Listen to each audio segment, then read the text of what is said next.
It's a Wednesday afternoon, early in the summer of 1979. The Queen Elizabeth II will soon depart from Southampton, England. She's westbound for New York with 1,800 passengers.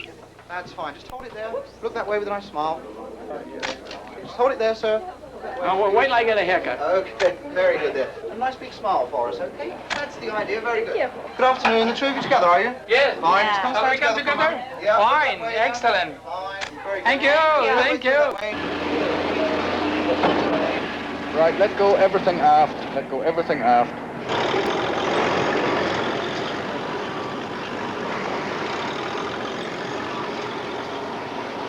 All clear aft. All clear aft, very good. Rumsey, take her away. That's why I've gone aft and recovering. All clear aft, so check. Slow stern starboard, please. Slow stern. We're about to set sail upon the North Atlantic, a voyage through time as well as space. For all who travel on these waters can hear the lingering music of history.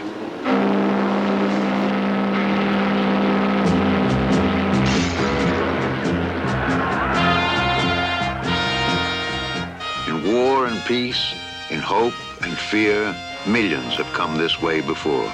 In their minds and spirit, in their very souls, lay the destiny.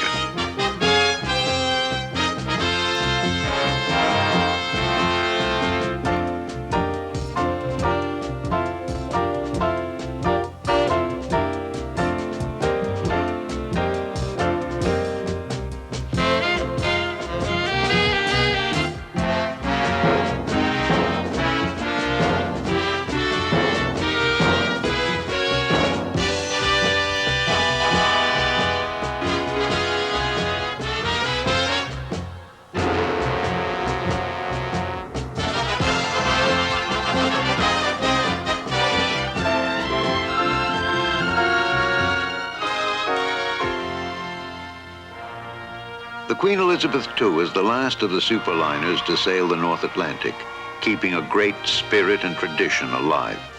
In their heyday, the superliners were the largest moving objects made by man. They remain the fastest and most luxurious passenger ships ever built.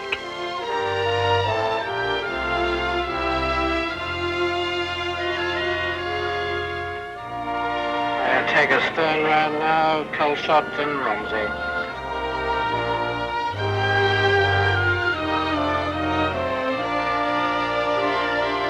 Full ahead, port. We invite you to embark with us now to share one of the most colorful and adventurous confrontations of man and the sea.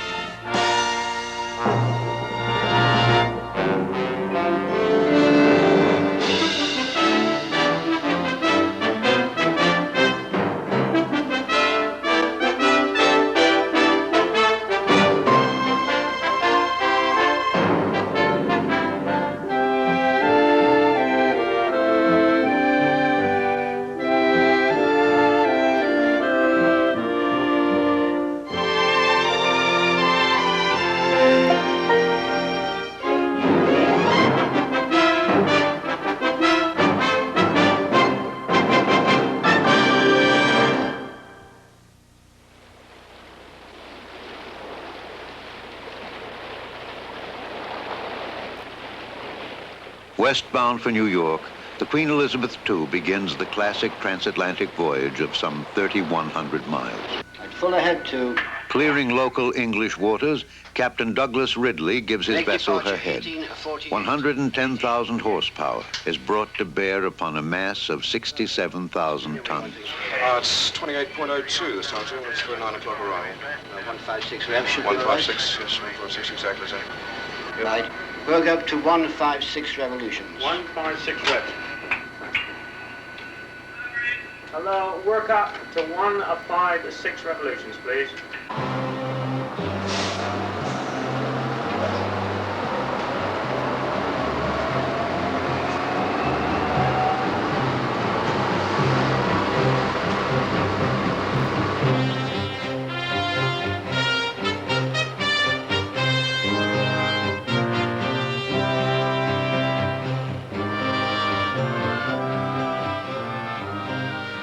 There is no precise definition of a superliner, but the term is generally used only for the largest and fastest liners of this century, perhaps 24 ships in all. The QE2, launched in 1967, is probably the last superliner that will ever be built. One of the captains of the Queen Elizabeth II has remarked that nothing quite like this ship will exist again until large human colonies venture into space. The ship is an oasis of human comfort and culture, a world unto itself. Good morning. With the following passenger, please contact the telephone exchange. Mr. Blanchard, of cabin 3048, of cabin 3048. Thank you.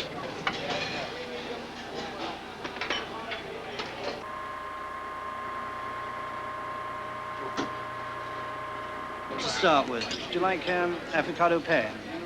You know, it's avocado pear with a little shrimp, little lobster, little crab meat, a little caviar on the top. Hello, Jacksonville. I've got one call for you. It's my serial 2. It's going to Kansas City. Ladies and gentlemen, may I have your attention, please? The following passengers are requested to call now at the bureau at the aft stairway on 2 deck to collect radio telegrams. Miss Nancy Meigs, cabin 4116. Mr. Lieberman, cabin 1046. Mr. and Mrs. Kleinheinz, cabin 1070. John, start the engine, John. 4184. Fine. Mr. and Mrs. Weitzman, cabin 1110. It's all very dry, isn't it? All dry, yeah.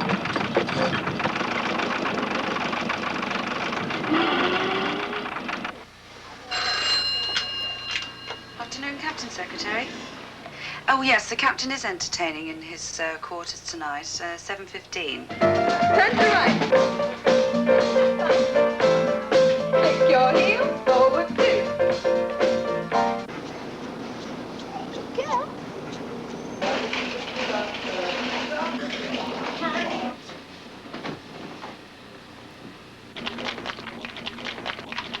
Would all persons on 5, 6, 7, and 8 decks stand clear of the watertight doors?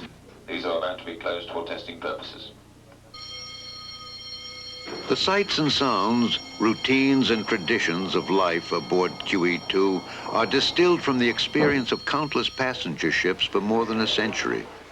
Today, this way of life has all but vanished from the North Atlantic, but it still exists in vivid memory. I was born in Scotland and came to the U.S. right after school. Of course, I was traveling then, third class, I'm sure, way down the bottom of the ship.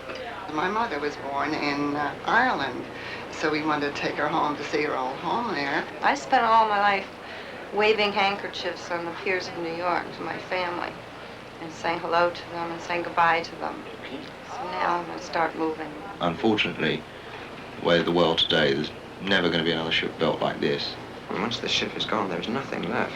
You've got Jumbo Jet or Concorde, but what is there to replace the QE2? I told her this would be the last chance she'll ever have to go on one of the famous Atlantic liners. And that when I'm dead and gone, she'll be left behind. She can tell her grandchildren all about it. The last ship sailing across the Atlantic, because it is the last one. It seems to take me back over the years when all the ships were like this one. And it's like going home, really.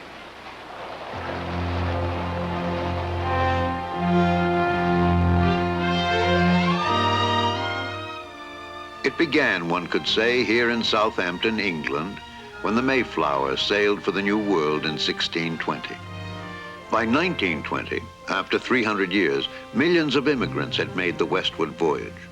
Most of them came from poverty, and their journey was fraught with discomfort and anxiety. But for many, the worst the Atlantic could offer was nothing compared to the terrors and insecurities they were leaving behind.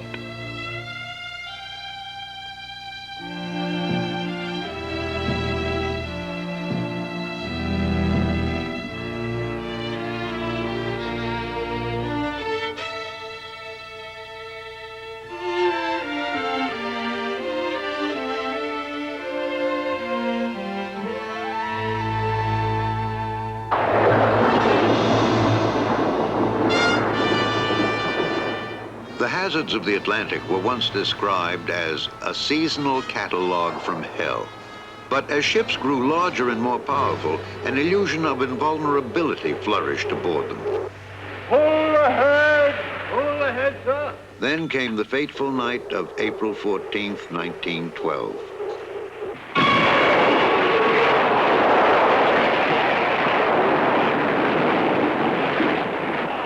The Titanic disaster, reenacted in a British film made in 1929.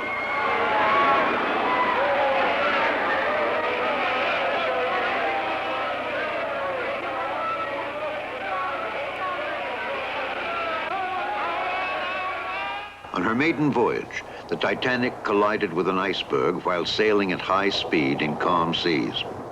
Over 1,500 lives were lost, and the tragedy established a respect for the dangers of the Atlantic that endures to this day.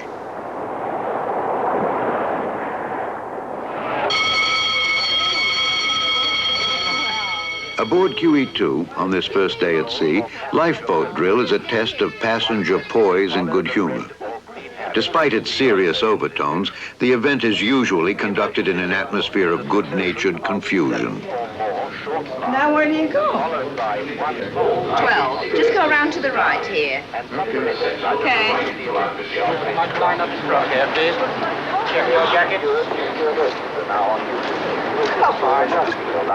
The lifeboat's upstairs. The lifeboats, what happened is, so we take it through the small room, up one deck by the G stairway, and to the double down room. The boats are then brought down to what we call an embarkation deck.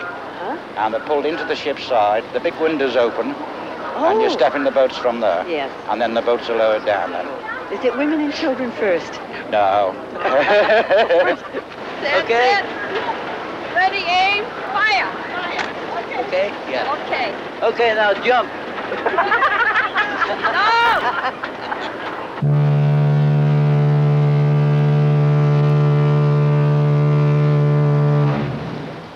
Fog is a common hazard on the North Atlantic. Vigilance on the bridge is especially sharp in the vicinity of major ports and on fishing grounds where small vessels difficult to spot on radar may lie in QE2's path.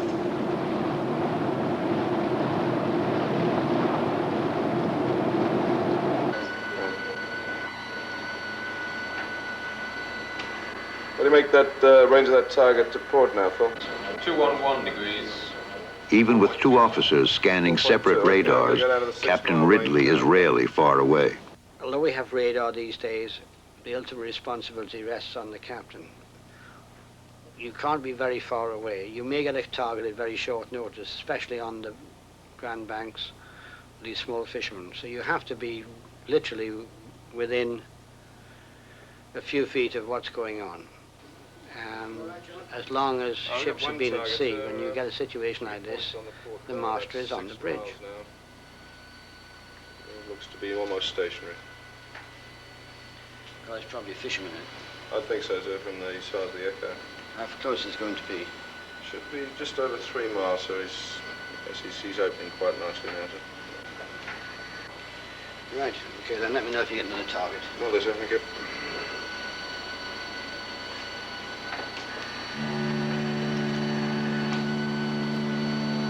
There can be occasions when the entire Atlantic crossing is covered in fog.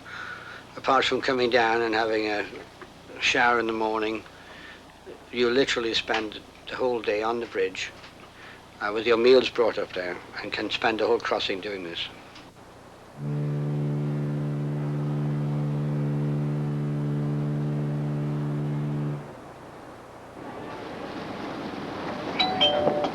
Your attention, please. 2 is in position 50 degrees, 30 north, 90 degrees. The Superliner has been aptly described as two separate institutions, a great ship traveling in company with a resort hotel. Their successful combination has made a transatlantic voyage, in image and in fact, an experience to be enjoyed. But for the majority of Atlantic passengers, this has not always been so. Well into this century, immigrants were by far the most numerous class of passengers, and also the least considered. Like inanimate pieces of cargo, they were carried in bulk from the old world to the gateways of the new. But Atlantic travel changed dramatically in 1921 when the United States severely limited immigration by law. The liners and the services they offered would never be the same. The great age of the tourist had come. A massive wave of American travelers set out to find culture and excitement on the grand European tour. There was a new spirit of competition and frivolity as liners vied for the favor of celebrities and the trade that followed them. New York Mayor Jimmy Walker, playwright George Bernard Shaw, Paulette Goddard and Charlie Chaplin,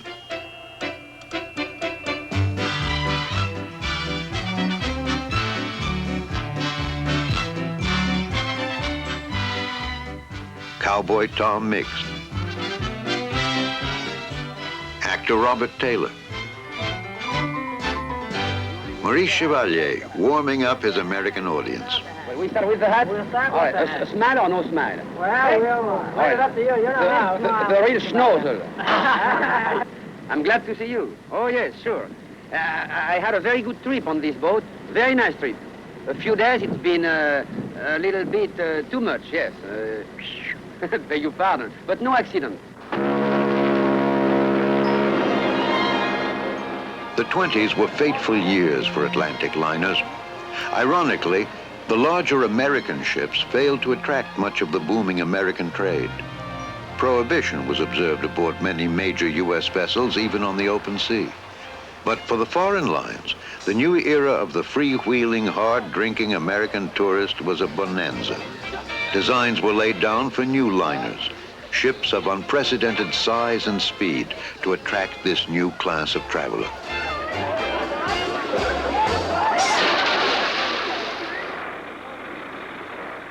Conceived before the Depression, the superliner Normandy was constructed during the early 1930s, a period of world economic collapse. To many, the colossal French liner seemed destined to be a commercial disaster. The most opulent ship ever built could not have been launched at a less auspicious time. Everything about her was novel, overscale, beyond precedent. At 79,000 tons, she was the largest object yet built and set in motion by man.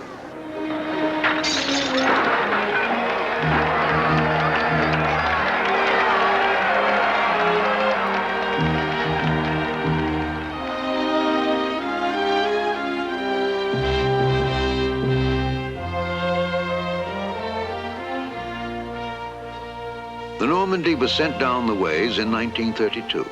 The ship was embellished with works of art and was considered in itself the supreme expression of the genius of France.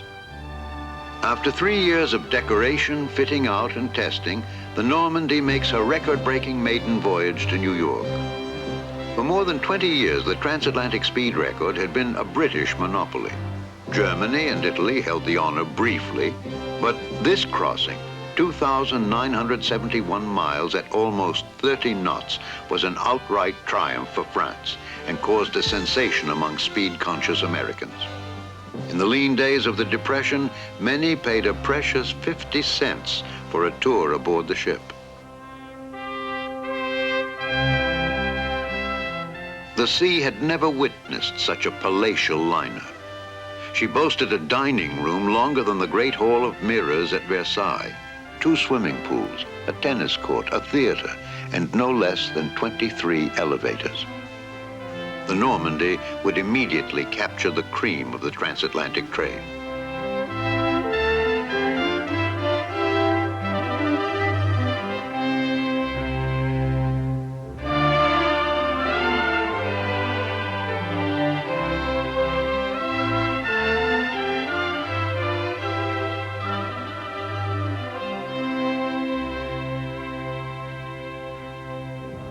In Scotland, on the banks of the River Clyde, the skeleton of the only ship that could challenge the Normandy had lain unfinished for more than 2 years. Desolate and unnamed, she was known only by a number, 534. Caught in the Depression, the Cunard Line sought government loans to resume construction of its new ship. More than 3,000 workers stood idle until April 1934, when work began again.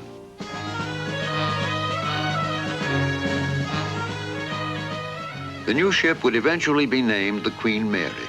Completed in 1936, she would compete with the Normandy head-on. Here she comes, England's pride and the glory of her merchant marine, the brand new $50 million Queen Mary. The Paramount News plane, with the veteran ace Charlie Stoffer at the controls and Urban Santone at the camera, is first to greet the great liner, still 50 miles at sea. It's only a little after dawn, and the Queen Mary is cracking down at 33 knots, the top speed of her voyage across. She didn't break the Normandy record, but the officers say they didn't think it wise to open up her engines full. Anytime they want, so the Englishmen say, they can take that record away. But today belongs to the Queen Mary. She is the guest of New York.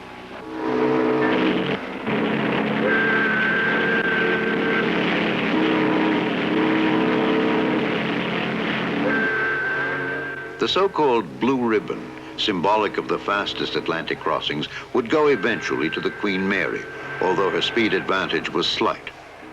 Questioned by reporters, the Mary's captain, Sir Edgar Britton, was refreshingly frank about Cunard's rivalry with the Normandy. Our speed came up above our expectations, and everybody was very pleased with what the ship did. Are you going to try for the blue ribbon, Captain? Well, naturally, that's what we're out for. What did we build her for? Hearts will glow with admiration when our new liner leaves the quay, and a name loved by the nation will give her charm and dignity. British labor gave it skill, and it's giving me a thrill, for I'm happy and gay, 'cause I'm sailing away. I booked my trip for the USA on the finest ship in the world, the Queen Mary. How'd you like to come with me? The ship is all British. The Mary would endure for 31 years, a symbol of British pride and enterprise. To serve on her was an honor, and she inspired many young men to endure the difficult early years of a career at sea. Again, I mean, in those days, I mean, a job was a job, and, you know, you couldn't afford to lose it. You behaved yourself and did everything you were told to do, because there was probably 20 people waiting ashore to take your job as soon as you lost it. £12 for my third year and £18 for my fourth year, which adds up to £60 for 4 years' work. The biggest crime you could ever commit when I was a boy, an apprentice, if you missed a ship in those days, well, you were finished for life. Today we sit down and listen to the guy's explanation that the taxi's wheels fell off, or or the plane wings fell off, or something like that. Joined another company, rather rough and ready freighter company. I had some pretty good experience running up and down the Indian coast, when the only difference between breakfast and dinner was that you had curry for both meals, but you had marmalade with your curry for breakfast and chutney with it for dinner. That was the only I difference. can remember going down to Southampton docks, and I used to look up at the Queen Elizabeth and the Queen Mary, and there's this aura of mystery, because I wouldn't let The waiter, in my days, I mean, in first class, I only had to look after 4 people. So, you know, you were very attentive, and a passenger hadn't got to reach over the table for the salt and pepper, because I was there to pull it towards them. Taxi, though, your shoes was there, your bow tie was on the bed, things like that, and you say, bring their suit out before they went to there and brush it down. You know, but there's no, you could, those days are gone. Aboard QE2 today, Staff Captain Alan Bennell contends with a rapidly changing world. He is responsible for the welfare and performance of the ship's crew. We do have what we think is the greatest liner in the world, and it's up to everybody, or the more senior people on board, to encourage the new intake of men and women to think that this is their ship. Because of the demise of the great liners, most of the people before, there was a great romance attached to the sea. I think that romance has been on the decline over the years, and it's rather sort of hard to instill it again.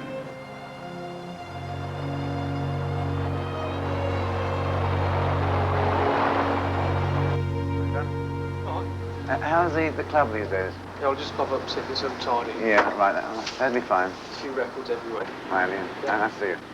Almost 1,000 men and women, representing dozens of different occupations, run the ship. Many have little contact with passengers and live in small, unsuspected enclaves within the labyrinth below decks.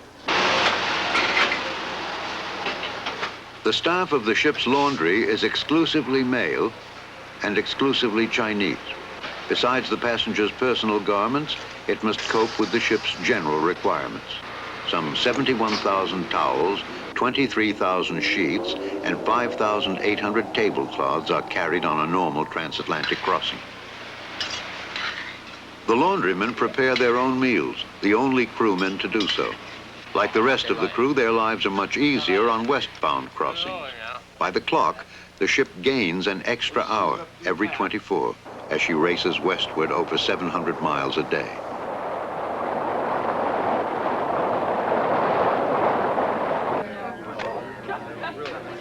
Like the politician he must partially be, Captain Ridley will shake hands with every passenger who wishes to meet him. Hi, Captain. You're just exactly what I expected on this beautiful ship. Very few decline the honor. We're from Dallas, Texas. Dallas? Yes. Well, welcome aboard. Good evening. Good evening, sir. Mr. and Mrs. O'Letcher. Good evening.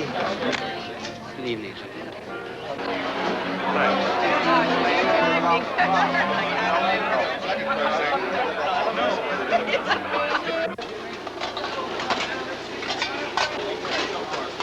Perhaps more than any other factor, the quality of the food aboard has dictated the fortunes of the superliners.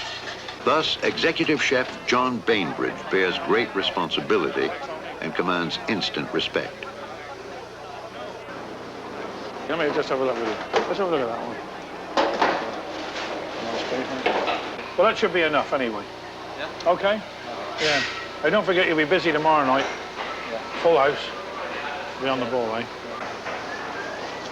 How's the kosher section today? All right? Yes, thank you. Yeah? No, what are they eating? Are they eating much? No, not enough. Not a lot. Not enough. No, not enough. How are we doing, Ian? All right? Yes, all right. What do you got? Artichokes tonight? Yeah. I suppose when I was young, I got fairly rapid promotion, as you would say, if you were in the services. Yeah, they're French. And I soon became a bit of a entrepreneur type.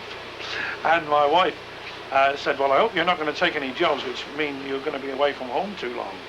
Eventually, I became what they call a supervisory chef. In those days, we had 8 ships. I used to hop from one ship to the other, looking at food and menus and all the wherewithal. It's a kind of a traveling inspector, if you like. I remember I used to go from New York to Montreal on the old Albany, the old Hudson, Delaware train, you know, up the Hudson Valley. And I used to hop from New York to Malta and join a ship there. And probably I did more flying than anybody else in those days, too. But I became a bit of a boss, and it meant me being away more and more and more. And we launched the Ivernian Carmania, the Carmania and Franconia out of Florida and New York some years ago, simultaneously as cruise ships. And I was away from home about 3 months. And I went home on Christmas Eve, and I was home about 1 hour from London Airport and got a telephone call. I had to return to New York in the evening. Been away about 3 months. And my child was quite young then, my daughter. And my wife said, well, if you go, that's it. So I went, and my wife and I parted. Ever since then, we've been very good friends. She's married again, and she regularly calls on me. I live on my own. I live a very happy life. My daughter lives a very happy life. We're married, and we've all been very good friends. It's just that we're not married. Got all these things ready, Bill? How is it? Got all the things here? Just a selection at random, Chef. Not on the menu. Well, I'll just say 1 or 2 of them. Scallops. I'll just have a job of that soup, Bill, just a...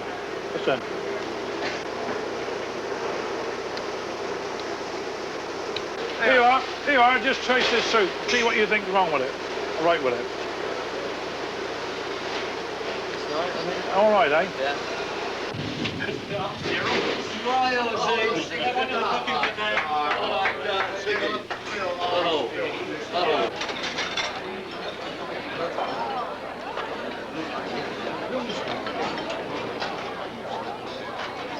There are 4 dining rooms aboard QE2 of different sizes and character.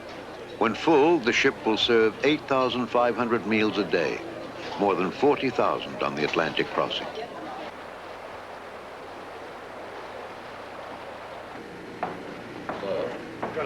QE2 security officer Tug Wilson patrols the lower decks. Exotic stowaways and cat burglars belong mostly to fiction nowadays. Wilson usually confronts more mundane human vices with a British Bobby's philosophical demeanor. If you think of this as a large town with 3,000 people in it, it's not only the crew we have trouble with, we may have trouble with passengers as well. And all we've got is a police force of 9 or 10 to maintain discipline. And we get crew members who fall out with each other like you do in any walk of life. You get a crew member who's drunk and falls downstairs with a little push from his friends. And if we can, if we prove assault, we just push him ashore.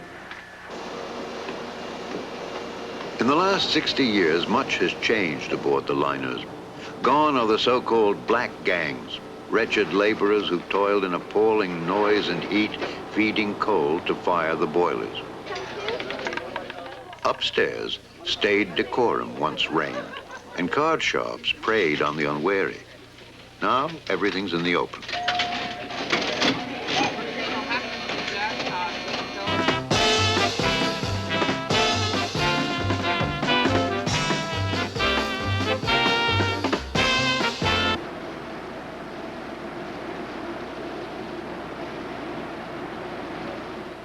On the bridge, a satellite navigation system can instantly supply the ship's position as QE2 carves her way westward at a steady 28.5 knots.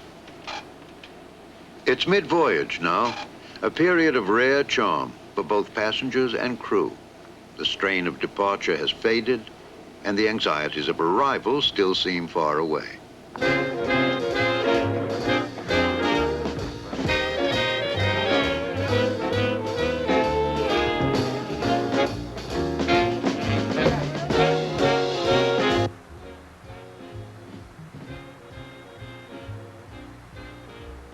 The life of a liner is relentless. Her work is never entirely done. Late at night, the atmosphere can be eerie.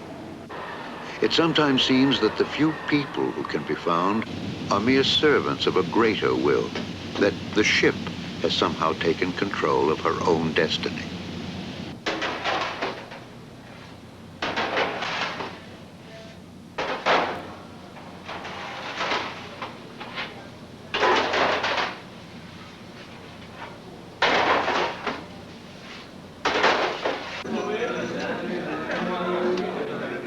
In some of the crew's bars, workers coming off the night shift begin to relax long after most passengers are off to bed. Once thousands worked the transatlantic superliners, but now these men are the last of their kind. Their future aboard QE2 is uncertain, and the more senior men especially prefer to talk of the good old days, and the not so good during the war.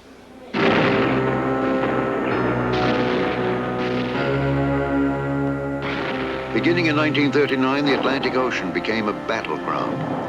Normal shipping was halted and protective convoys organized. But still, German U-boats took a terrible toll of Allied merchantmen. The uncompleted Queen Elizabeth, companion liner to the Queen Mary, was launched in Scotland before hostilities began. Willie Farmer, now Chief Engineer Officer of the QE2, remembers his assignment to the new and completely untested liner. When I joined the ship, I hadn't been there a long time. I went to the Cunard office in Liverpool. I was taken out of a ship called Lancaster, and they said, "We want you to go to Scotland, to Clydebank." but he didn't say why. I said, well, what for? And they said, well, we can't tell you. So they said, but you no need to worry. All you need is a small case for the weekend. But in fact, it was 2.5 years later when I got back. As the Elizabeth slipped out to sea on the morning of March 2nd, 1940, German bombers were poised to attack when she reached her assumed destination, Southampton. Instead, in a dramatic bid for safety, the Queen Elizabeth set sail at full speed for New York. We had an escort of 6 destroyers, 3 either side, which we lost the first day. They couldn't possibly keep up with us. And then we arrived in New York. I think 2 days later, the destroyers staggered in, badly beaten, and had a hard time with the Atlantic. But the amazing thing was, not a thing went wrong. The engines, the boilers, nothing had really been tried and proven. And the Queen Elizabeth went through the war without practically any engineering problems at all. Now, for a few weeks in 1940, the Normandy, Mary, and Elizabeth lay side by side in New York. Solemn, curious crowds were drawn to the refugee liners, whose silent inactivity was haunting evidence of the cataclysmic war sweeping Europe.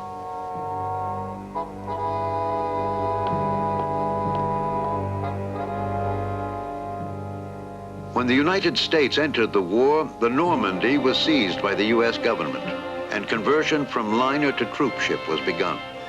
Just 6 years after her dazzling debut in New York, her famous trappings were frantically stripped away.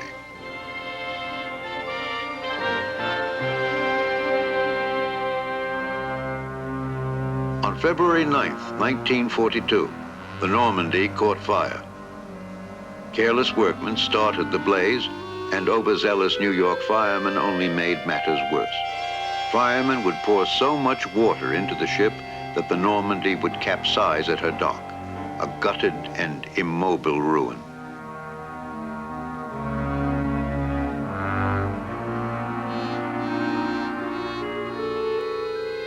The fate of the Normandy was a bitter blow to American morale and self-confidence, falling just 2 months after Pearl Harbor. And for the next year and a half, the Normandy would lie here as if on public display.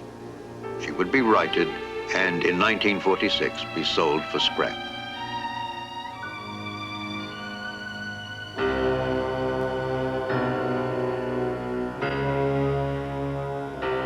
Their movements around the world shrouded in the deepest secrecy, the Queens Elizabeth and Mary performed logistic miracles during the war.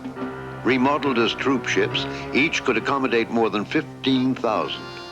In 1943, the Queen Mary carried 16,683 souls, the greatest number ever embarked on a single vessel. It was a novel and sometimes terrifying experience for hundreds of thousands of young Allied men and women. Many had never traveled on a ship before, nor even seen the ocean. Willie Farmer recalls conditions aboard the Queen Mary. And 1 or 2 occasions we ran into quite considerable light flak, and there were always planes over, especially approaching the coast. And the noise sounded pretty dreadful. It would be transmitted down the ship, and they would all be down below, herded, thousands and thousands of them, locked up down there, and no possible hope of getting up to the top decks.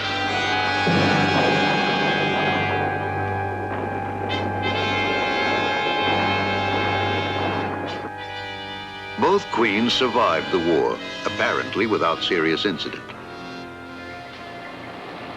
But according to a retired West German executive, Horst Kessler, the Queen Elizabeth had a very narrow escape from disaster in 1942.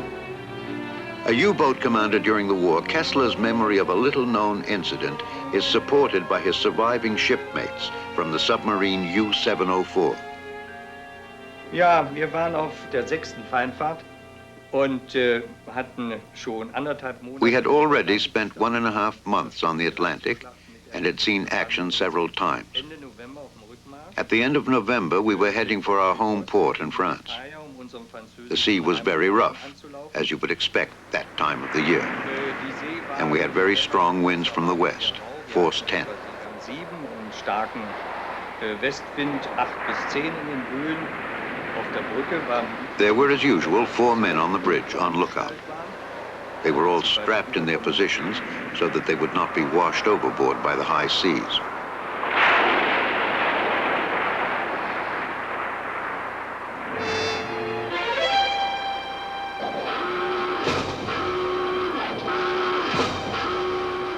Simulated here with German footage from the Battle of the North Atlantic, Kessler's story continues. His lookouts sighted what they described simply as a very big ship. While preparing his attack, Kessler reached the conclusion that the target could only be the liner Queen Elizabeth. Ja, wenn man so ein großes Schiff zufällig... When purely by accident you have an enemy ship of that size in front of your torpedo tubes, you must understand, it is the absolute situation in the life of a U-boat captain. Und in dem Moment gehen eigentlich, treten alle Beweggründe, alle At that moment, you put everything else in the background, and you have only one thought. What can I do most quickly to take maximum advantage of this lucky situation? Kessler fired 4 torpedoes. An explosion was heard, but the Queen Elizabeth was not hit. Probably Kessler's torpedoes detonated short of their target. In any case, a fateful moment had passed that might have significantly altered the course of the war. Das dauerte nun einige Minuten. A few minutes went by, and then came a report from the sound technician that we didn't like at all. The Queen Elizabeth's engines could be heard, the noise from the screws of the ship, and it became fainter and fainter. And of course, that meant that she was continuing on her course, getting further away. And naturally, it was hopeless to try to follow her.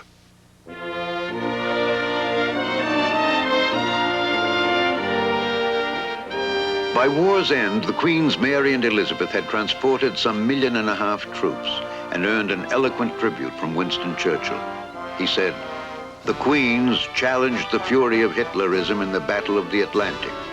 Without their aid, the day of final victory must unquestionably have been postponed."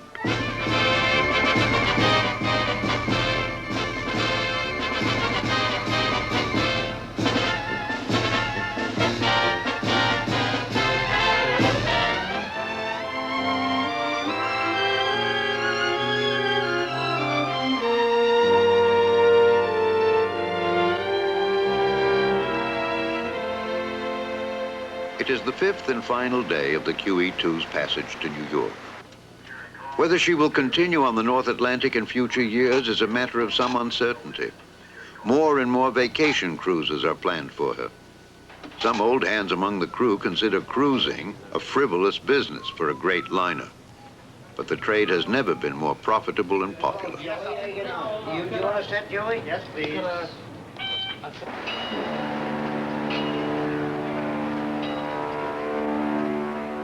Ambrose Light Tower, one of the most famous Atlantic checkpoints, marking the approach to New York Harbor. At this approximate position, a beacon has been maintained for more than 150 years.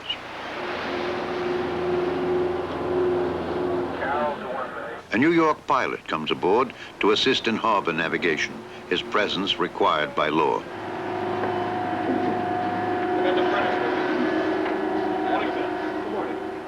On this day, New York tugboats are on strike, as well as the specialized pilots who normally supervise docking.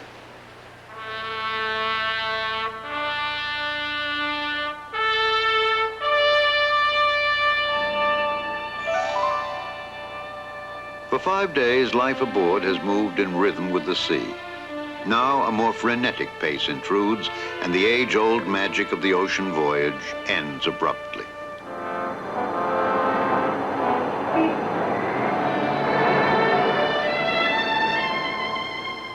Manhattan. QE2's arrival must be precisely calculated according to the tide. She eases cautiously into the Hudson River. Dead slow ahead starboard. Dead slow ahead starboard. Approaching the dock, the harbor pilot and the captain form a committee of two in charge of the ship. With tugs, docking would be routine. Without them, controlling the QE2 67,000 tons can be a nightmare.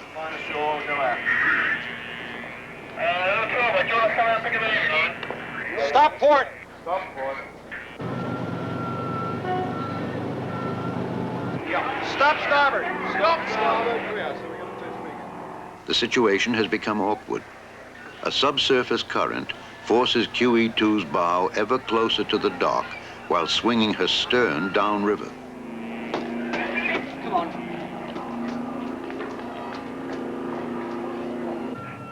The first docking attempt is abandoned. Now, with only feet to spare, it's a question of whether the ship and the dock will make serious contact. Slow ahead. Slow ahead to the starboard engine. Slow ahead starboard only. Slow ahead starboard.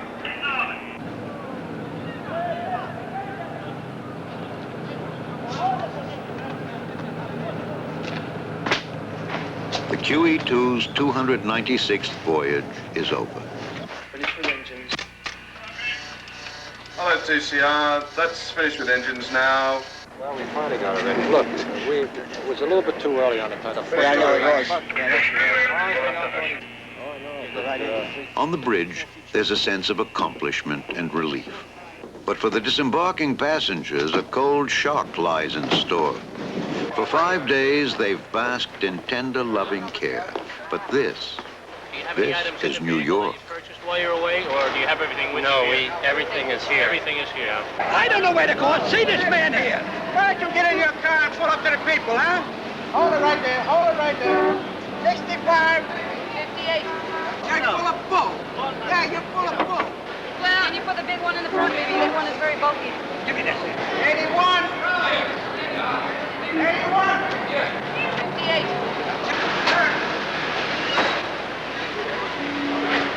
That's the best step I got. Make it 17 cents. Make it 17 cents. And an English penny.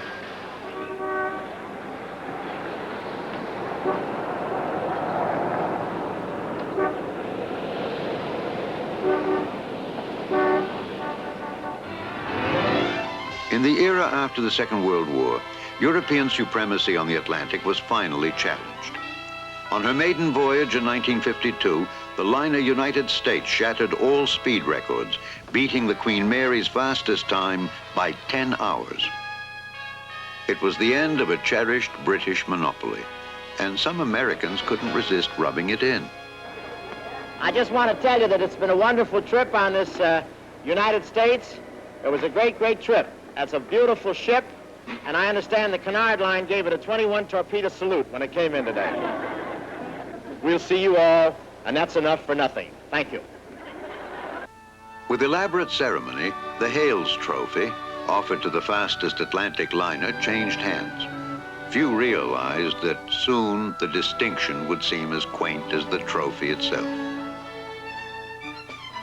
For 2 decades after the war, the transatlantic business boomed. It was like the 20s all over again, and behind the scenes, great plans were made.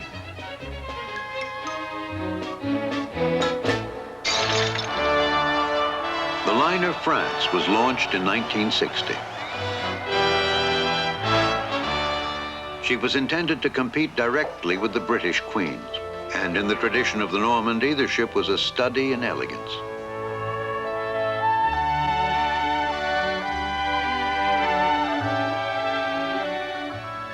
Even as the France completed her maiden voyage, the era of the Atlantic superliner was coming swiftly to an end.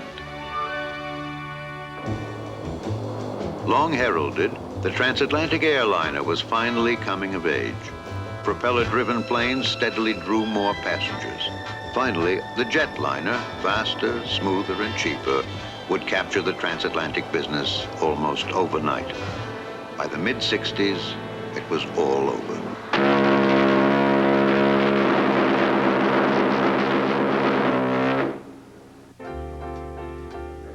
For a few years, the Queens Mary and Elizabeth hung on. In many ways, time seemed to stand still aboard the liners. Almost empty sometimes, they sailed on with a certain grand momentum. First lucky number. Blind 20, 2020. Blind 60, 60, 60. Shall we shake the bag? Shall we? All together, and you will shake the bag.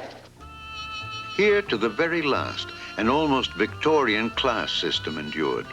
At the top, a first-class suite costing $3,000 one way. Cabin class, smaller and deeper in the ship for some $300. And tourist, mostly young people sharing cabins at a rock-bottom fare.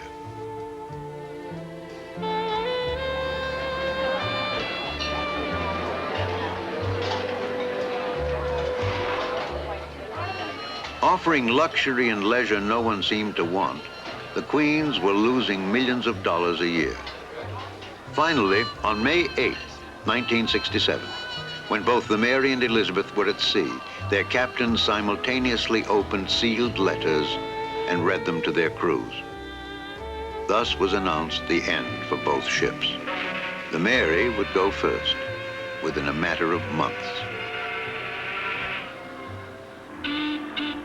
I'm always very sorry to see a very nice ship end its days, but it's inevitable, of course, that both ships and us have a time limit, and the day must come when we go. And this applies to ships as much as to human beings. In September, the Queen Mary left New York for the last time. It was 31 years since she first arrived here on her maiden voyage. Today, the Queen Mary has become a museum in California. The Queen Elizabeth has long since been scrapped. And even the QE2, virtually alone on the Atlantic, has been losing money. One factor, of course, is the price of oil. Every 24 hours on the Atlantic, the QE2 burns $80,000 worth of fuel.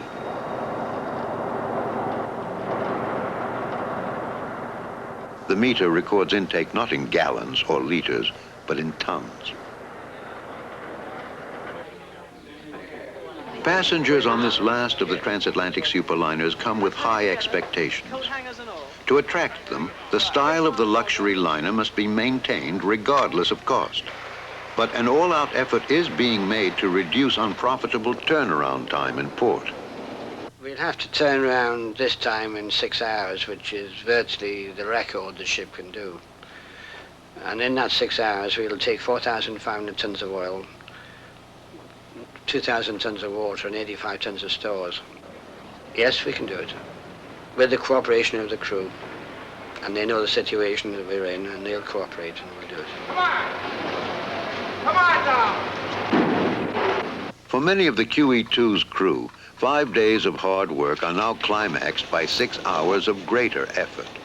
Especially for cabin attendants, there's barely time to peer out a porthole. Old-timers remember hilarious nights on the town in Manhattan, but those days are gone. Now, never get ashore.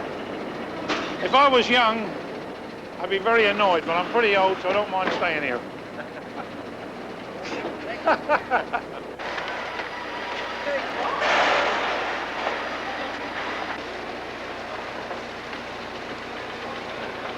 The young and energetic may steal a couple of hours ashore, but before nightfall, the QE2 will sail again, a fugitive from modern economic realities, running for her very life.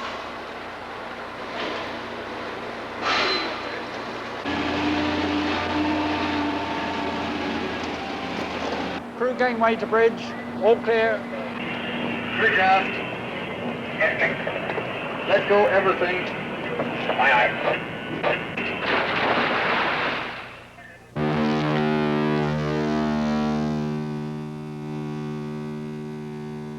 Well, I'm not prepared to think about it being taken off service or changed. I haven't mentally even thought about it. I'm confident that we will keep running somehow or other.